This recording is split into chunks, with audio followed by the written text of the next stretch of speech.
இந்த பொம்மைகளுக்கு ஏதோ ரகசியம் இருக்கு. அப்படின்னு நினைக்கிறியா ஆதி? ஆமா, அவைகள் என்ன பாக்குற மாதிரி இருக்கு. வரவேற்கிறோம்.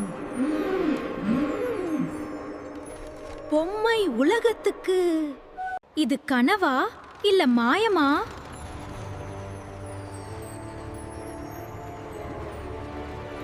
நம்ம உலகத்தை காப்பாத்த ஒருத்த மட்டும்தான் முடியும்.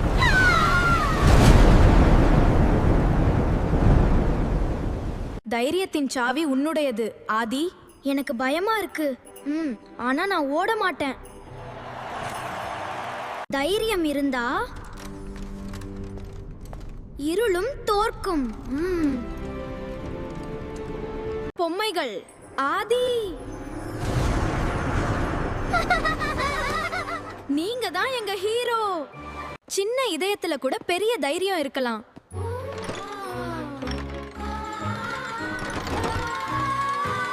பயம் வந்தாலும் தைரியம் விடக்கூடாது. நல்ல மனசு இருந்தால் அதிசயங்கள் நம்மை தேடி வரும்.